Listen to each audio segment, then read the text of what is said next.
Before the sun finds the plain of Marvdasht, the silence is older than empires. This is Persepolis.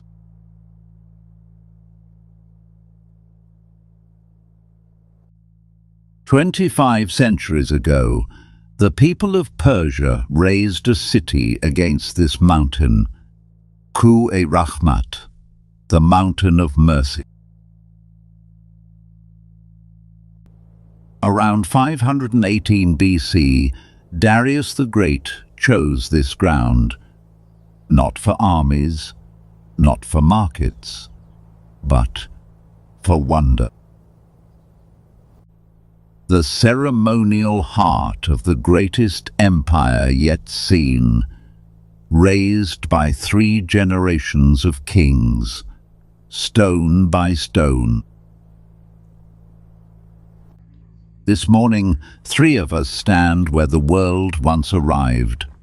One path, one staircase, and above it, everything.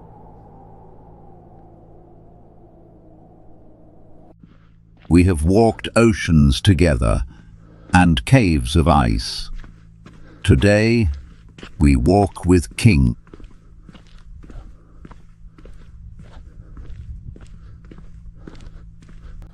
The grand staircase. Its steps are wide and strangely shallow, cut so that no one could rush them.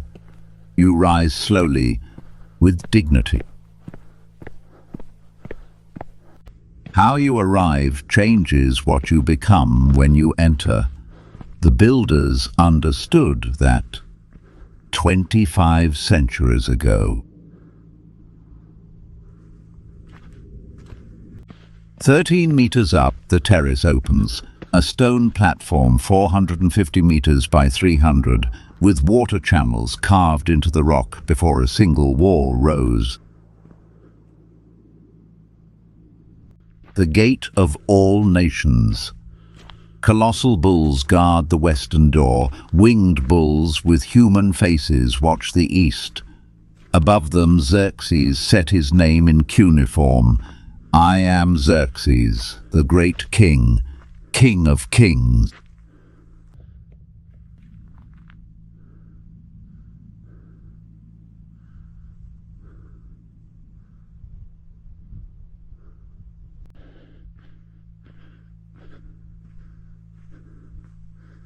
Every ambassador of the ancient world once stood exactly here.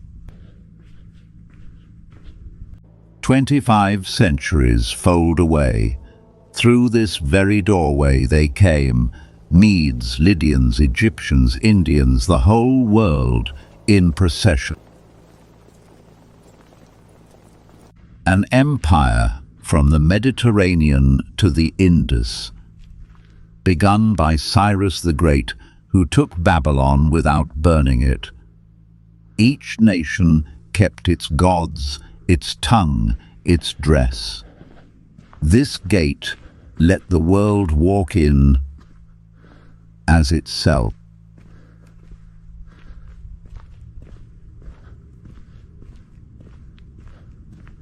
The same avenue, alive. Hooves, wheels, 1,000 sandals on stone. The stones remember the footsteps. Ahead, the Apadana, the audience palace of Darius.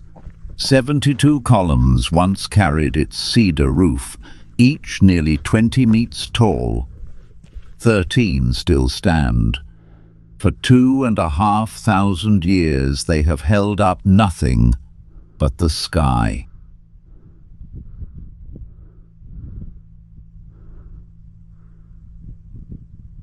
A forest of stone, planted by an empire.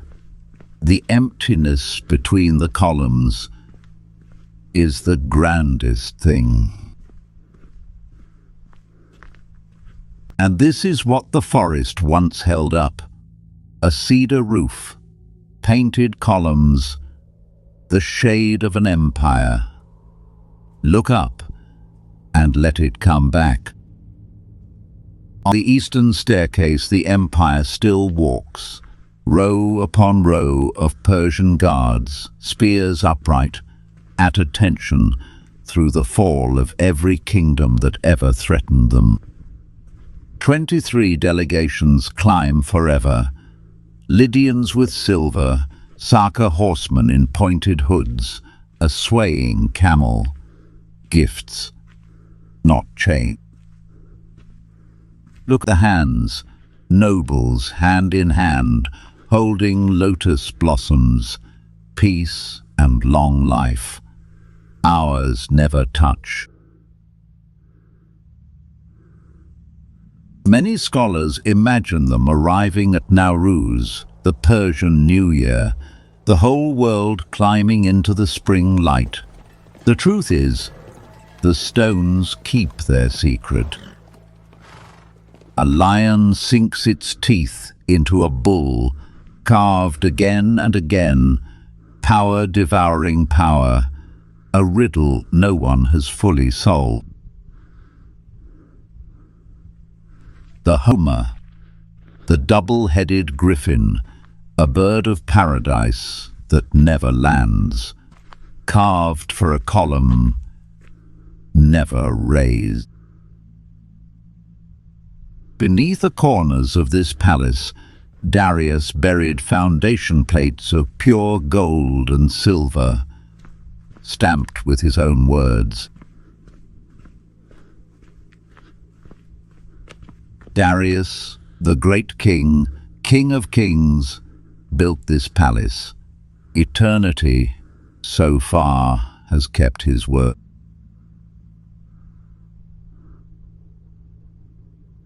The Tachara, Darius's own palace, the oldest house on the terrace, and the most private. Its dark stone was polished until it answered light like a mirror.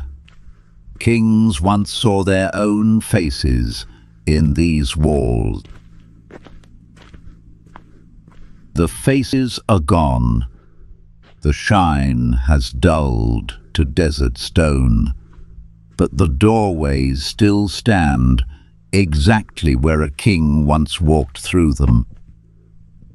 Through the council hall, where the king met his nobles, every stair still carved with the processions that once climbed it. And here, the Hadish palace of Xerxes, twice the size of his father's, and broken twice as deeply.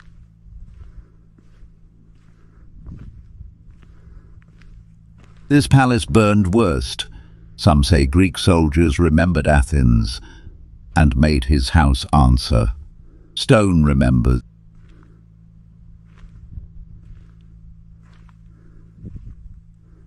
The Hall of 100 Columns, the Throne Hall, 70 meters by 70, a forest of stone, 10 columns by 10. Begun by Xerxes, finished by his son Artaxerxes. Here the king received the army and the nobility of an empire. Close your eyes. 100 tongues murmur. A throne glows far off in the light. No noise is forever. Today the columns are stumps, and the roof is the evening itself.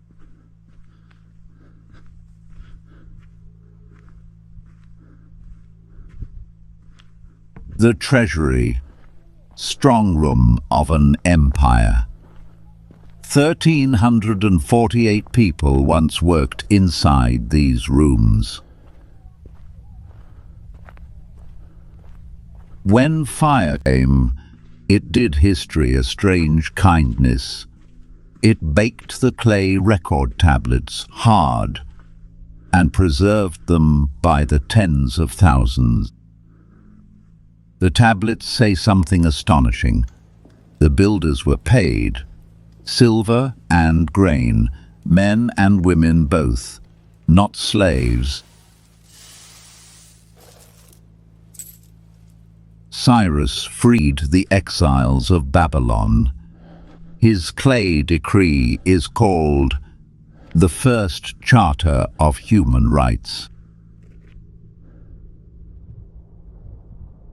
A replica of that cylinder stands today in the United Nations in New York, and in 1979, UNESCO named Persepolis a World Heritage. Baked clay no longer than a forearm, and pressed into it a king's promise that peoples may return home and worship as they choose. Above the terrace, a bare path climbs the mountain of mercy. 2 later kings chose to sleep here, facing their city.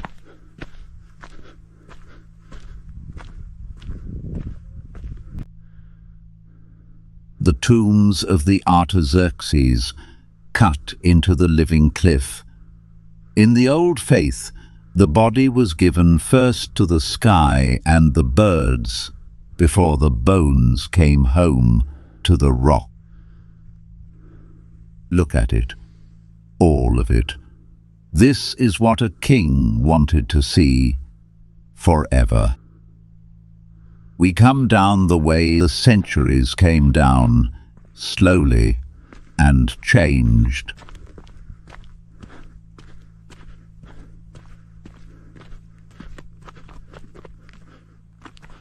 (330 BC), Alexander of Macedon. The treasury emptied, and then fire. A night of wine that ran out of control, or cold vengeance for Athens. No one alive knows.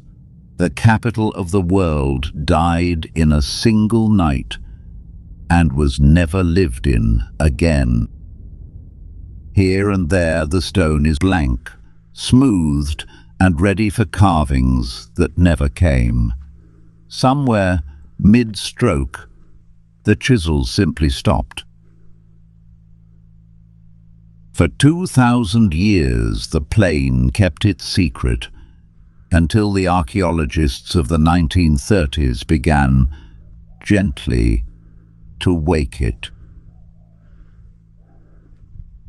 Iranians call this the cradle of their nationhood. Some homelands are made of soil, this one of memory. Look on my works, ye mighty, and despair. Yet under these stars, despair is not what comes.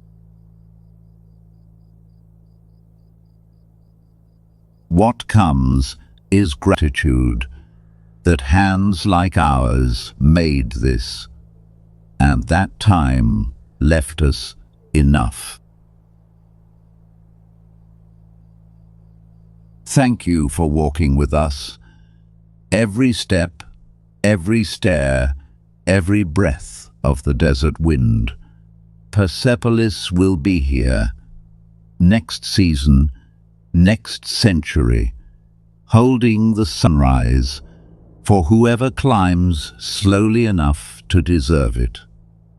Good night, Persepolis, until the next walk.